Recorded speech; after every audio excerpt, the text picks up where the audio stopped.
We're going to make a case for why you are obliged to be nothing other than yourself using natural selection. How does natural selection work?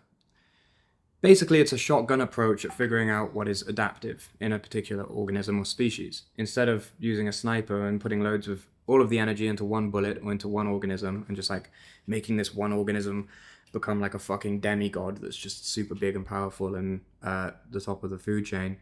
Instead, what species do is create billions of little fuckers that are all crawling around slightly different from each other, and it just like lets all of the shit ones die, and then the ones that aren't as shit reproduce. This is the basis of sexual reproduction.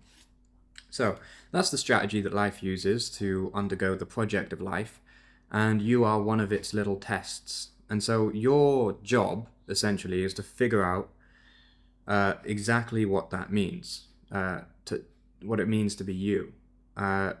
It's to understand how to be maximally you. Not how to be maximally good, but how to be maximally you. And why is this the case? Well, an interesting little fact is that psychopaths make up, I think it was 3% of the population of humans. Shut the fuck up. And they have not stopped existing at a roughly 3% rate for all of human history. They keep getting reproduced. If it wasn't beneficial, if there was no reason for it, they would have dropped off.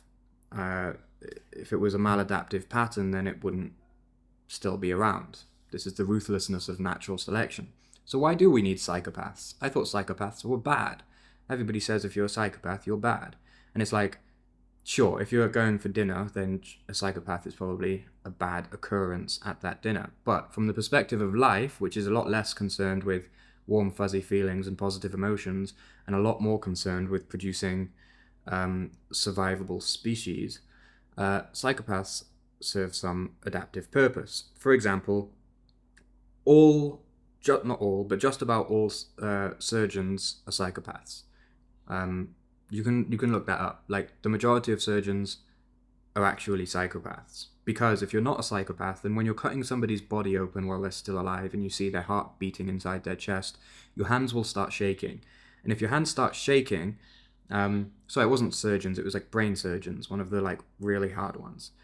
If your hands shake at all as like a brain surgeon, you're going to kill someone.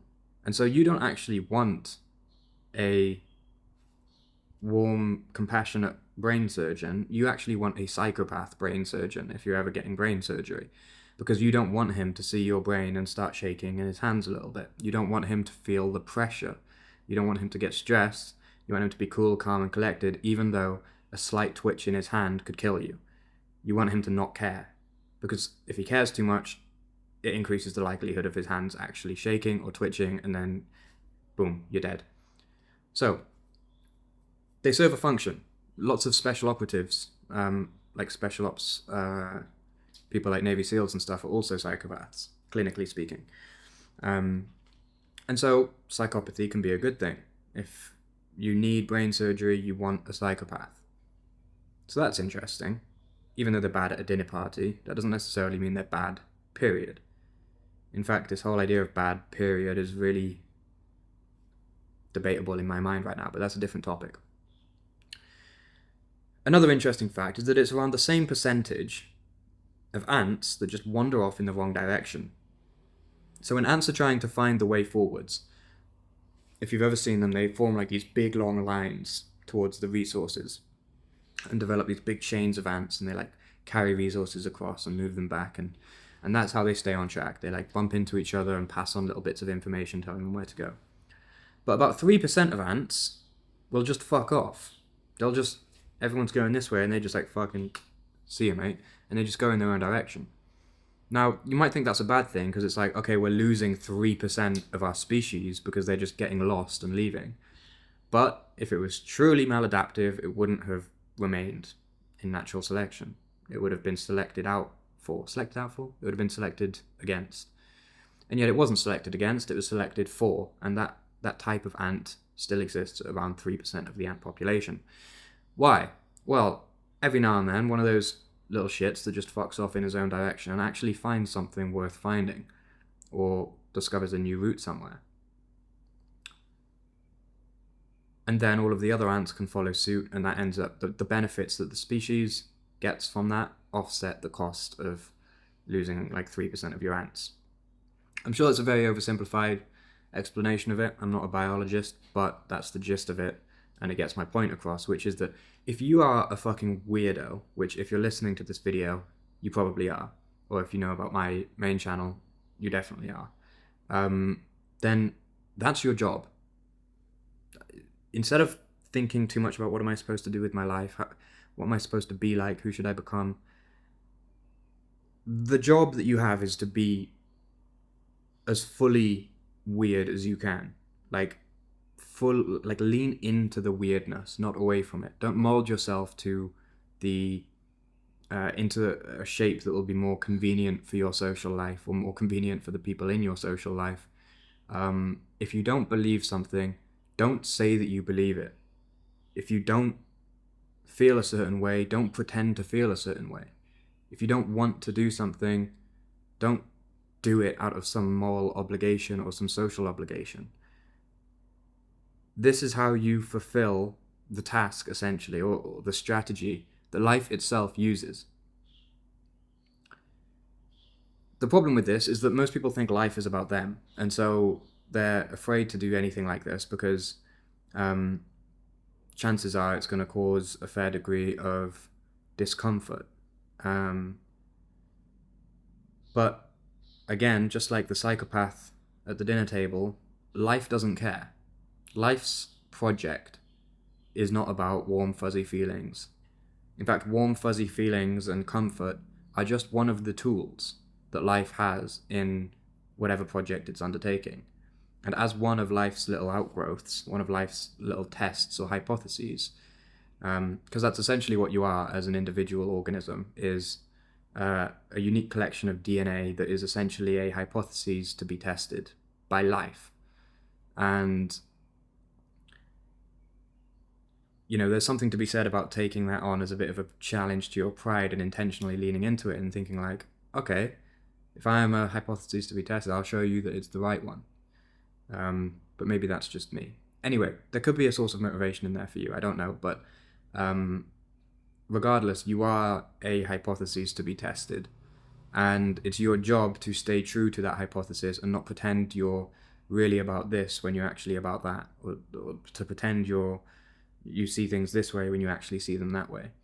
And it'll be far more uncomfortable, most likely, to be a ruthless truth teller in that sense, and to live in your truth that fully. In fact, it's such a scary thing that almost nobody does it. Almost everybody alters some core element of themselves just so that they can experience more social comfort, or perhaps they do it under the illusion that it will generate more love for them. But often all it ends up achieving is actually watering the love down. So rather than a few people really loving you for who you are, you just end up getting a lot of people who tolerate you or kind of like you. That's not your job. Your job is to essentially be a signal, a very unique signal that resonates with a very unique receiver base. Not to be a sort of one-size-fits-all discount jumper from Tesco's, but to be an actual fitted suit. And the problem with being that is you're not going to fit everyone. But that's sort of the point. That's why natural selection works in the way that it does. That is a part of life's plan.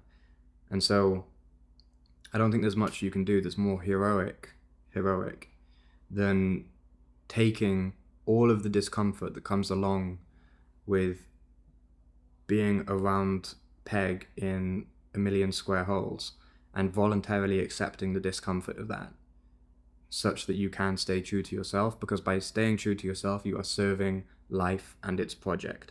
You're not being stubborn, you're not doing it for the sake of it. You're actually embodying a type of courage that life wants you to. And chances are it's a hunch, but I think if you manage to please life or aid life in its project, you'll be rewarded by life. So yeah, that's a natural selection case for why you should lean into your weirdness, rather than just taking the normative judgments of the people around you and assuming they are gospel.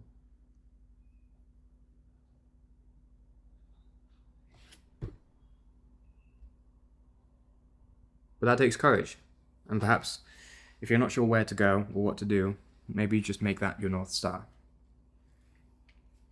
Peace.